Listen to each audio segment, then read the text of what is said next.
Mardi 18 septembre 2018 à l'école d'Isola 2000. Alors c'est pour la télé ça les enfants, bien sérieux. Donc triathlonien pour la bonne cause. Exactement, je m'appelle Julien Moreau, originaire de Bretagne et j'ai un métier particulier, je suis éco-aventurier et cette année j'ai décidé de battre le record du monde du plus long triathlon. Donc 4550 km de vélo ont déjà été faits, ensuite 290 km de nage en solitaire et en autonomie de Marseille jusqu'à Monaco, donc ça a été assez compliqué. Et me voilà dans les montagnes après 7 jours de course à pied. Je suis très heureux d'être ici à Isola 2000 pour partager mon expérience de l'aventure avec ces enfants. Mais ça va au-delà du sport-aventure. Mon objectif, c'est de créer des écoles écologiques et de motiver les jeunes à lancer des programmes de développement durable dans leur école, sur la gestion de l'eau, des déchets, de l'alimentation, de la biodiversité. Exemple très concret, en Bretagne, à l'école de Kérénote, les élèves ont supprimé les bouteilles d'eau plate en plastique dans la cantine scolaire. Ça fait 5000 bouteilles en moins par an. Et ces élèves, on les a emmenés à l'Assemblée nationale. Ils ont présenté ça aux députés. Et aujourd'hui, l'interdiction des bouteilles d'eau plate dans les cantines scolaires lorsque l'eau est considérée comme propre à la consommation est interdit au 1er janvier 2020. Donc on se rend compte que ces éco-aventures, c'est pour sensibiliser les jeunes élèves, école primaire, collège, lycéens, les inviter à l'action.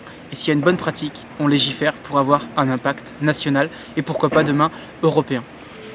Vous terminez votre tour quand? Alors j'aimerais terminer fin octobre.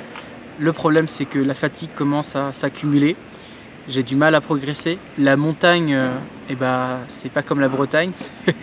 Il y a beaucoup de dénivelé et ça c'est fatigant. Je me suis d'ailleurs perdu après le mont Moutette de nuit, donc c'est pas forcément simple de progresser à la vitesse à laquelle j'imaginais en observant les cartes de la France. Mais je vais tout donner pour arriver au moins début novembre.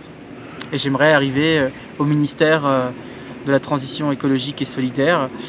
Hélas, c'est pas Nicolas Hulot qui était mon parrain en 2016 et 2017 et pour qui j'ai beaucoup de respect. Ça sera François de Rugy, donc on lui a envoyé une demande. Monsieur de Rugy, si vous voyez cette vidéo, j'espère qu'on fera l'arrivée de ce triathlon dans le ministère et qu'on invitera les jeunes pour transformer les écoles. Merci beaucoup. C'est moi qui vous remercie. J'ai décidé d'être un aventurier. Mais un aventurier un peu spécifique. Un aventurier qui protège la planète. Et donc, d'être un éco-aventurier. Et je suppose que Mylène vous l'a déjà expliqué, cette année je me suis lancé, souvent les journalistes disent un défi fou. Et c'est de faire un record du monde. Vous avez entendu parler de record du monde? Oui. Celui qui casse le plus d'œufs avec sa tête. Oui. Ou celui qui fait le plus long triathlon du monde. Mais alors c'est quoi le triathlon? Jeune fille. C'est où il y a plusieurs. On fait du vélo pendant quelques. Du vélo, exactement. Du vélo, de la course, et de la natation. Et de la natation, exactement. Alors dans un vrai. Dis donc, c'est tout flexible. Oui, c'est tactile. C'est bizarre. Ah ouais, c'est tactile? Oui. Oh. Alors, du coup, du vélo, de la nage et de la course à pied. Vous avez vu, c'est le même sac que j'avais. Sauf que j'ai plus mon chat avec moi. D'habitude, j'avais. Des fois, je trouve des animaux sur la route et ils m'accompagnent. Donc, si je voulais battre le record du monde, il faut que je fasse des distances qui sont plus longues qu'une Mexicaine. Aujourd'hui, le record du monde, c'est pas un homme qui l'a, c'est une fille, c'est une femme. Vous saviez aussi qu'une femme pouvait avoir des records du monde? Oui. Ah bon? Les femmes, c'est aussi fort que les garçons. Oui. Hein? Pourtant, on pourrait se dire, ouais, ce sont les garçons qui font du triathlon. Et bien pourtant, c'est une femme qui a le record du monde. J'en ai même fait plus. J'en ai fait 4550. Parce que parfois, je me suis perdu. Je voulais faire 375 km de nage. Mauvaise nouvelle. J'en ai fait beaucoup moins.